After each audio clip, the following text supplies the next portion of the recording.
Bien, frères et sœurs, c'est l'une des paroles les plus sérieuses qui doivent être écoutées.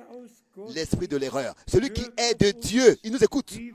Nous écoute, nous qui parlons sous un mandat divin, sous l'inspiration directe du Saint-Esprit, prêchons la parole de Dieu. Et celui qui n'est pas de Dieu, il ne nous écoute pas. Et c'est en cela que nous reconnaissons l'esprit de cette personne-là. C'est-à-dire, c'est un esprit d'erreur, de mensonge, de tromperie. Celui qui est né de Dieu, comme c'est écrit au verset 7, né de l'esprit et de la parole de Dieu, né de nouveau, pour une espérance vivante.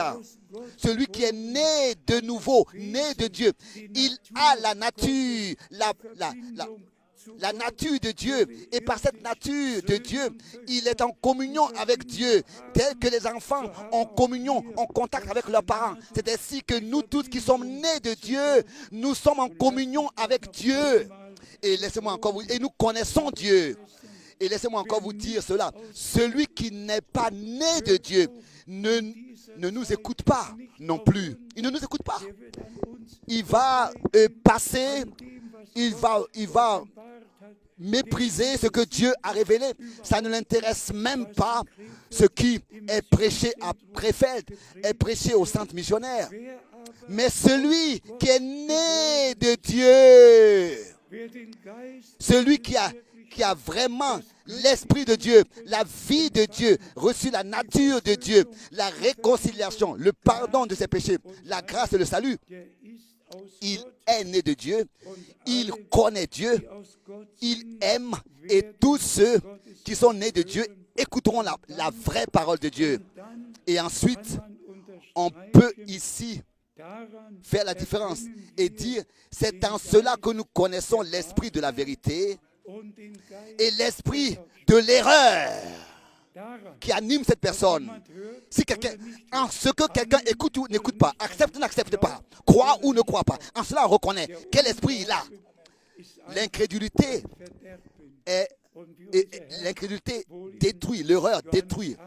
Et c'est un esprit, comme le Seigneur a dit, si vous ne croyez pas que je le suis, vous mourrez dans vos péchés. Jean 8. L'incrédulité meurt, nous attire la mort spirituelle sur nous.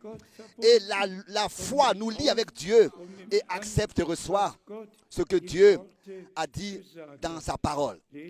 Lisons encore une fois la dernière partie. Celui qui n'est pas de Dieu ne nous écoute pas. C'est par là que nous reconnaissons l'esprit de la vérité et l'esprit de l'erreur. C'est un esprit.